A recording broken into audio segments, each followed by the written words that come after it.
Welcome to episode 69. Hey, this is John Lee Dumas of EO Fire, and you're listening to Who Did That Voice, where we take an in-depth look at voiceovers. Finally, warmer weather is here, and there is no better time than right now to book your vacation getaway with 3D Travel Company. Head on over to our website at www.whodidthatvoice.co and click the Book Now button on the left-hand side. They give a complimentary quote so you can get an idea of what it will cost to take your summer vacation. For a limited time, Who Did That Voice listeners can receive a Disney gift card for qualifying Disney and Universal trips, booked and traveled by the end of 2017. Hurry and book today so you can travel away. Welcome to Who Did That Voice, the show where we take an in-depth look at voiceover. And now, here's your host, Trenton Larkin. Hey you guys, this is a special shout out to all my listeners around the world. Who Did That Voice is now heard in over 78 different countries, and I can't thank you guys enough. Here in the USA and abroad, thank you for listening to Who Did That Voice. Keep listening and sharing with your friends. Hello everyone and welcome back to the show. Today's special guest has voiced some pretty awesome things for companies like Coca-Cola, the Winter Olympics, the X Games, Jeep, Toshiba, but the one he's probably best known for is, well, I'll let him tell you himself. Hey, I'm Jarrad Hewett, the voice of Disney Channel, and you're listening to Who Did That Voice? Now sit back, relax, and enjoy the show. Hello everyone and welcome to another episode of Who Did That Voice. Today on the show we have Jarrad Hewett joining us. Jarrad, thanks so much for coming on the show today. Hey Trenton, you're welcome. Thanks for having me, man. Hey, it's my pleasure. Well, Jarrad, you know, the very first thing we always like to do when we have a special guest on the show is to get to know a little bit about them and who was the young boy Jarrad that grew into the man that got into acting and more specifically voice acting. Sure. The young boy Jarrad was an interesting little guy. So I was not the most healthy kid growing up. Grew up, obviously, as you know, a fellow Oklahoman. We like to deep fry everything and cover it in ranch and salt. And I broke my arm the first time when I was like 4. I fell off a slide. Oh, wow. And then again, around probably the time I was 6, I broke the other one. And so that became like a recurring theme throughout childhood. And so sports it was just one of those things where I broke things a lot. Not necessarily like any kind of deficiency. I guess I just was a little rougher than I should have been and maybe took risks and broke things. And so as I grew up, enjoying food and being a little overweight and then breaking things, I didn't have a chance to do as much kind of as I progressed and as I grew up. I kind of hung around the house a lot more, and my escape, as like any child growing up in the 80s, like I love watching the Goldbergs now. That's one of my favorite shows just because of all the throwback stuff that they do. But we had Saturday morning cartoons, guys. We were talking about some of your previous episodes with Michael Bell, who I'll kind of get into my stories with Michael here in a little bit. But I basically spent a lot of time inside, and TV was kind of my escape. And so particularly with cartoons and G.I. Joe and He-Man and Thundercats and Hulk Hogan's Rockin' Wrestling, all that stuff from kind of the early to mid 80s. So growing up, but I'd never really thought about it. I never thought, wow, this is somebody's job. This is something that people actually sit around and do until when I was in college. I had a friend named Troy Bailey who was in the entertainment business program at OCU with a guy named Jim Halsey, who he had managed, I think it was the Oak Ridge Boys for a really long time.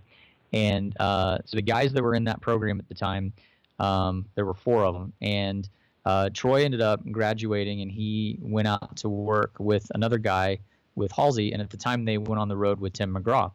Through that job, one guy went to William Morris Nashville, and Troy went to William Morris At the time, now it's William Morris Endeavor, but he went to William Morris Los Angeles, and he was working in the mailroom, and he started dating a girl that was in commercials, and in particular voiceovers. And I was still in college. Troy was about 4 years older than I was. And he was telling me at the time, he's like, man, you won't believe this. There's these guys that work in voiceover. And, scale was like, I think 405 at the time for commercials. And he made it sound like, they're in there auditioning every day. He made it sound like they were working every day. So in my head, I did the math. And I'm thinking, maybe I don't want to go to law school. Maybe I want to do that. If these guys can actually do that. Yeah. Not realizing, there's a whole sort of like talent and art to the job. I was just kind of thinking, wow, it would be really nice to be able to like sleep in and then also be able to do this amazing job. And so I convinced my parents to let me go out to Los Angeles. I got an internship with Warner Brothers, actually, and it was with Gaylord, who we were working on A Walk to Remember, if you remember back in those days. Oh, yeah, Mandy Moore. Oh, yeah. Yeah, that's right. That's right. And at the time, they had a little indie division called Pandora, and they were working on a little film with a guy named Jake Gyllenhaal called Donnie Darko. And so it was kind of a neat little time to be at Warner Brothers. And I remember one day there was something going on, and Michael Bell was involved somehow, and I got to go to lunch with him. And we were going to some kind of like independent filmmakers deal. And we sat down, and I think we were like on a break from lunch.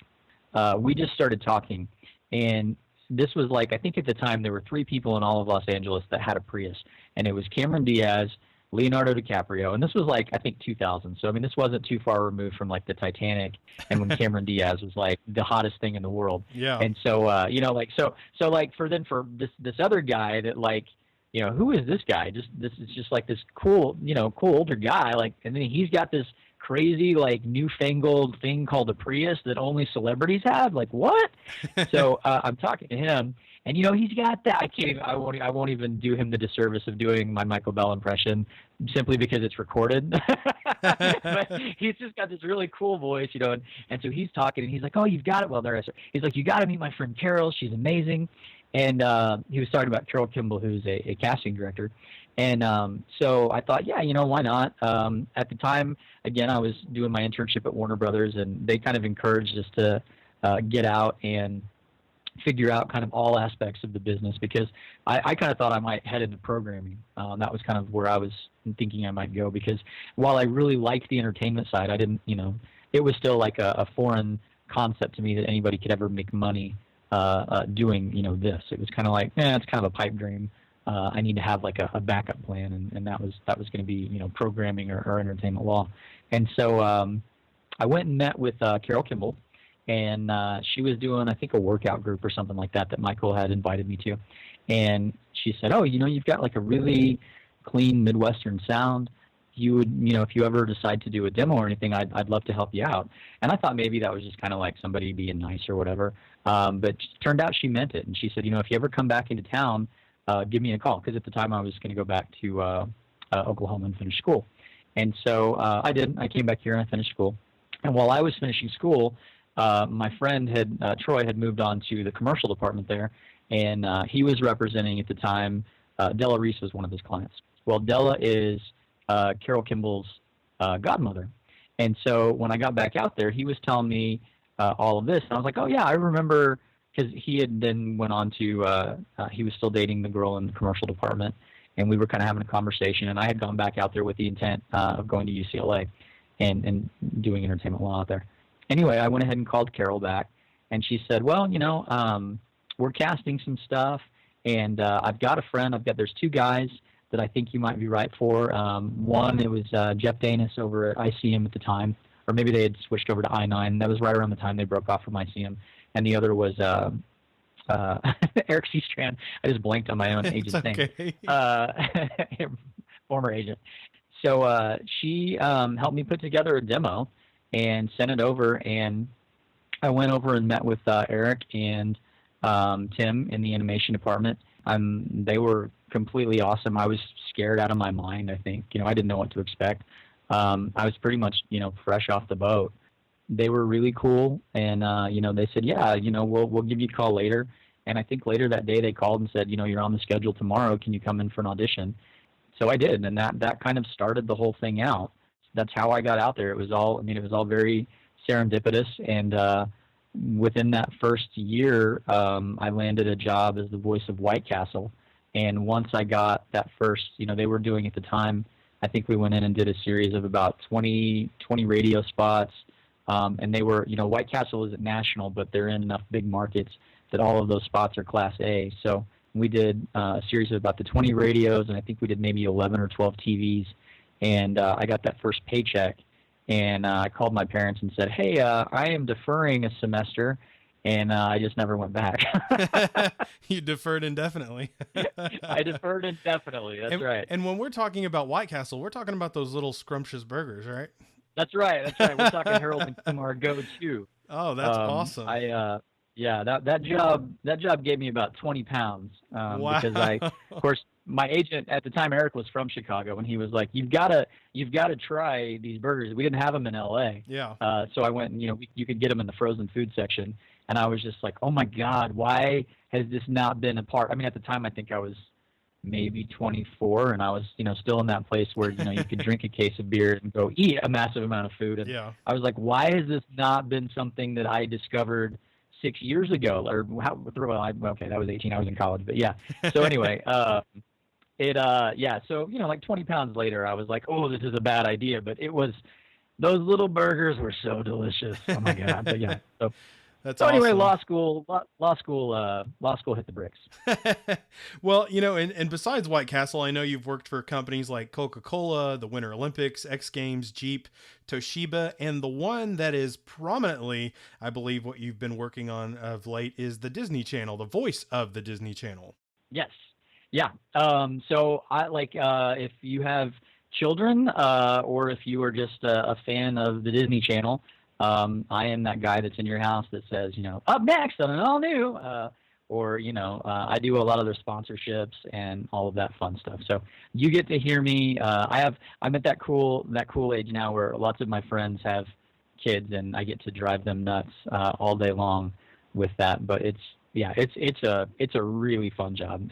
It's probably, again, going back to, being a kid and being somebody that didn't get to get out of the house that often, and kind of cartoons were my escape.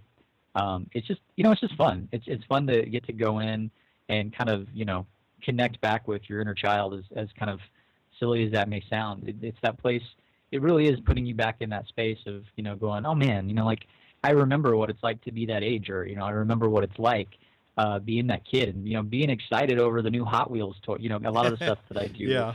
is sponsorship stuff. So it's like, there was something I saw the other day that was this like crazy gymnastics toy that like it reacts off of like the magnetic field of your body and does flips. And I was just like, I'm sitting there reading the copy to the video, and I'm thinking, dude, I want one of these things. Like, this thing is awesome. Like, what is that? And I heard the last time I did that was that we were doing a sponsorship thing with Selfie Mic. It was just like it's a selfie stick, but it's a microphone that has like built-in karaoke programs. Oh, wow. And I was like, oh my God, if this was a thing when I was a kid, like, I mean, even now, like, I'm like, no, I want this for Christmas. Like, I want one of these. So you're selling an item and you're buying it because you're going, it's so good. Yeah, basically, yeah. I'm selling myself on the item. That's You're right. like, and then you look at yourself in the mirror and you go, I am so good. That's right. I look at it as I'm keeping myself in the job. If like I can sell myself, I can sell anybody. That's right. Oh, wow, Jarrad. Man, that's awesome. Well, I mean, it's got to be a pretty good item if you're promoting it and you're sitting there going, dang, I need one of these. It's just fun, and like, it's also cool, like, and I know Girl Meets World just got canceled. Oh, no, did it? Yeah, I'm not letting any secrets out of the bag. Okay. They announced it a couple weeks ago, but like that was a really fun show to get to work on. Austin and Allie had the last season of that was last year. That was a really fun one. Just like like I grew up on Saved by the Bell. Yeah. And a lot of the shows, they kind of have that vibe to them. So they're just fun, and it's like life is if you just a lot of times looking at like Facebook feeds and turning on the news, just being an adult, like there's so much seriousness in the world. So it's just fun to get to go back on there and like reconnect. But also it's funny too, just sometimes to see the perspective on like, oh, what are kids going through nowadays? Like, what are teenagers dealing with in their lives? And some of the stuff is like, it's the exact same stuff we dealt with when we were that age. Well, what are some other VO projects or types of VO that you work on, Jarrad, besides the channel or the different things we've talked about, especially the Disney Channel? Yeah, so it's really interesting. Like right when I came back to, I've been back in Oklahoma now for about 3 years, and right when I came back here, I was the voice of. I don't know if any of you guys watch CMT, but they wanted somebody with like a natural Southern accent, and I don't so much have that, but having grown up here, I just kind of I have it. I just don't use it all the time. So if you ever heard the up next on an all new Thirsty Thursday. I did that for quite a while, and we did. It was Pontoon Payday and Party Down South 2 and Redneck Island, Broken Skull Challenge. I did a bunch of that stuff for CMT. That's awesome. I did Tiny Houses, Big Living on HGTV, and now it's on DIY. They run that quite a bit. Can't get enough of HGTV. My wife loves that. Yeah, well, there you go. Tiny Houses, Big Living. So when you hear that guy awesome. going, Mike and Beth are looking for a home, but they're wanting to downscale into 14 square feet. That's me giving you the rundown on that show there. And, people don't think about that kind of stuff as voiceover, honestly, a lot of times, Jarrad, and that's why we do these different topics of voiceover, because people know animation, they know movies, but they don't think about the guy or the gal on HGTV that's taking them around the house while the video's going. So no, well, and honestly, like, until I had some friends who were doing, Lloyd Sher was a good friend of mine who did Modern Marvels. And I remember at the time I was like, oh, like I never thought of and I was in the industry. I mean, I mainly did commercial work. I was doing like Round Table Pizza was a big pizza chain that I did that was in quite a few states. Just lots of campaign work. But even then, at the same time, like I would be watching TV thinking commercials and then not even realizing like, oh yeah, voiceover for television. Like there's a whole different spectrum of voiceover, which is TV narration that a lot of times people don't even think about. Absolutely. Well, Jarrad, you kind of mentioned coming back to Oklahoma. How did that transition? Because I know a lot of the guests we talk to tell us, you've got to be in LA, you've got to be in New York, or, Texas, depending on if you're doing anime. So how are you in Oklahoma still doing this? And how did that work out for you to come back to the state? It's been really interesting, honestly. I've worked more since I left LA as far as in television, which I think is interesting because I thought I would work less in television but more in commercials. And I actually had, when I left William Morris, I left because I wanted to get into promo. I was working a whole lot in commercials, but I wanted to do some promo, and I kind of got recruited by a different agency and who had said, as much as you work in commercial, you should be working in television. And I thought, well, yeah, I like that. That's true. And so I left, and that didn't work out. And so I was somewhere. And when I said I was going to come back to Oklahoma at the time, my dad was not doing well and in great health. There was some family stuff, and I kind of thought, you know what, I'm in a position now where I can go back. I've also done some stuff outside of the entertainment industry. I've written a few books and some other things that have done well. So financially, I wasn't in a place where I needed to stay in Los Angeles. And so I thought, I'm going to go back, help out, and just kind of do that. And so I had an agent at the time who I won't name names on this one. They had been on maternity leave, I think, 2.5 out of the 3 years that I had been at that agency working from home. Goodness. And and as soon as I said I was going to leave, they gave me this whole nice spiel about how you couldn't really work from home in this business. And I pointed out the irony of somebody who'd been working from home for 2.5 years telling somebody they couldn't work from home.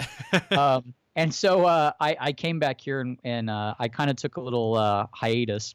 Then, I don't know, it was a couple months went by, got into contact with somebody who I'd worked with at William Morris. And I would say within literally about a month of working with them, I had 4 or 5 TV shows, plus the HGTV deal, plus some commercial work going back again. So it really kind of, I would say, I'm of the belief that, people's belief systems kind of dictate their own life. So if somebody tells you something can't be done, that just means they're not capable of doing it. That's my take on it. And I did send them a lovely Christmas card once all of my contracts got renewed of, catch me, in season 2, 3, 4, 5, and 6 and all of these things. But I did do that. That's funny. Yeah, so I do think that, but I will say this, and again, this may be my own limitation talking. I don't believe that I could have had the career done what I'm doing now. For example, my promo agent at Abrams, Melanie, I met her 10, 11 years ago when she was literally the booking reception agent. And she was, she wasn't an agent at the time or anything like that. We were both basically kids out of college. And so she just, she remembered me. And because I always made it a point to, say hi and be nice. And, I like to think I'm a nice person. I had a story one time where somebody else who I won't name, but she's a nice lady in animation. And she told me, she said, we have a nickname for you around here. This was at William Morris. And I thought, oh gosh, what's this going to turn into? She said, we call you HGL. And I went, well, what does that stand for? And she said, happy go lucky. You're always so damn happy. And I thought, okay, well, that's a compliment. Yeah. But so I do think that, it is important to, at some point, in your career, be in Los Angeles. That is a big hub, depending on what you want to do, maybe New York. I mean, I've had agents in New York that say, oh, you've got to be in New York to land these jobs. And I've had no problem landing jobs from any other place. But I do think that it helped being in Los Angeles just simply to build my career and to network in those early stages. Yeah. And I also know, I've had this conversation with my agents before. I go back and forth to Los Angeles now, and every time I'm back there, they go, God, would you please just move back? Obviously we get you lots of work now, but you would work so much more just because you would have the FaceTime. You would be here on a regular basis. You would be at the studio every day. New people would be seeing you every day that maybe wouldn't. So I do think there is an advantage to that. Absolutely, yeah. But like even with the Disney job, they specifically said when this became available, they specifically said, we want someone local. And my agent slipped my demo in there with about 7 local people. But what I had on my demo, they obviously liked, and they chose to bring me in instead, and knowing full well that I was in Oklahoma. Oh, wow. That's awesome. Yeah. Well, Jarrad, I've got a few final questions for you as we kind of get towards wrapping this interview up. Do you have any social media, Skype or Facebook or anything where people can reach out to you, whether they've got questions or maybe they're looking to hire you? I do, yeah. I've got a Facebook page. I've got a fan page, and then my regular page. It's just facebook.com/Jarrad Hewett, JarradHewett. And then also Twitter, which is just at Jarrad Hewett, JarradHewett. And then also Instagram, which is the same thing, just my name. Awesome. Well, what kind of advice would you have for somebody who might be looking at doing voiceover for a career path for themselves? I would say absolutely do it. And like I said earlier, you're going to find people who, if you talk to 10 people, you're going to get probably 10 different. Hold on just one second. Okay. No, it's okay. Sorry, she's wanting a treat. You're going to talk to 10 different people, and you're going to get 10 different pieces of advice. And so ultimately it's do a little bit of work and know what your sound is. For me, obviously I have a very kid-friendly sound. I'm not going to be doing, I'm not going to be going in and doing like horror movie trailers. Yeah. I know I'm not going to be doing when people want the deep, sexy, Ving Rhames, we have the beef, I'm not going to be, we have the meat. I'm not going to be that guy, but I know that if you want somebody, young and fun and upbeat and energetic, I know that's my sound. And so, just kind of know your sound, know kind of what you might be right for, but also don't be afraid to take risks, and don't be afraid, the biggest thing I think I could tell somebody is don't be afraid to fail, because you're never going to fail. You might think you look stupid. You might think you sound awful, but you're going to network. You're going to meet people, just don't be afraid to get out there and try it. Absolutely, Jarrad. I've got 2 final questions for you, and we'll wrap this interview up. And the first of the 2 is, what was your favorite cartoon or cartoon show growing up, and why? When you said that, I was working on an arcade game the other day, like kind of coming up with some customized art. Nice. And I couldn't stop talking about the Snorks. I don't know if you remember the Snorks. Oh my gosh, I love their theme song. Right? That's what. Come but I think, along with those snorts. and I can't remember if that was in the same block as the gummy bears, but I think. Do you remember gummy bears bouncing here and there and everywhere? High adventure that's beyond compare. And they would, they would drink the gummy berry juice, and Oh, suddenly yeah. they would have these amazing powers. Oh, yeah. And I think as a fat kid that liked food, I think being able to like ingest something and then magically be able to just bounce super high because you're fat, like that automatically appealed to me. Yeah. So I think Gummy Bears was probably one of my favorite cartoons. But if I had to pick, if I had to just, if I got to like sit down and binge on one for like 30 hours straight, I think I'm going Gummy Bears. That's awesome. My very first guest was Katie Lee, and she was Sunny Gummy on that I love show. it. So, dude, that was an epic show. Epic. That's awesome. I love it. I love it. Well, my last question for you today, Jarrad, before we let you go, is what is the legacy that you want to leave behind? I was going to say easiness. That's happiness. Like that would be, I think within the world of voiceover, within the world of everything that I do, I think it's just to kind of make the world a better place. I think there's enough dissension, there's enough uneasiness out in the world. I think that if I can make somebody's day a little bit better, a little bit brighter, and help somebody to realize that everybody else out there that is doing things that we view as, oh my God, this is something that, whether it's a musician, whether it's an actor, whether it's a pro athlete, whatever it is, they started out in many cases, in the same place as we did. And, they went out and they went for it. And, there are some people I know, he's probably got there are other actors out there that, they suddenly come on the scene when they're 50 or 60. There are people, there was something on Facebook the other day that was talking about, like, it was like Michael Jordan, not making the basketball team when he was little. I don't know if this is true or not, or if this was, something kind of made up, but it was just talking about people that we think of as sort of the penultimate of their profession, and kind of, how they didn't get started until maybe later in life. And so it's just one of those things, like my legacy, what I would like to leave behind is inspiration and happiness, and just understanding that no matter what it is, it's never too late to actually, reach for the stars and go for your dreams. Absolutely, Jarrad. I really appreciate that word. And thank you so much for your valuable time today. Absolutely, Trenton. Thanks for having me with you. And thanks everybody for giving us a listen. Well, Jarrad, thank you so very much for being on the show today. It has been an absolute honor and pleasure. Would you please just give us a closeout today as we wrap up our episode? Absolutely. This is Jarrad Hewett on Who Did That Voice? Well, everyone, I sure hope you enjoyed today's episode with Jarrad Hewett, the voice of Disney Channel. And if you did, please find me on Facebook, Twitter, or Instagram by searching Who Did That Voice. I would love to hear from you. A question you might ask yourself is, where can I listen to Who Did That Voice? That's an excellent question. You can hear us on iTunes, Stitcher Radio, TuneIn Radio, YouTube, and our website at www.whodidthatvoice.co. Click the Episodes tab and listen away.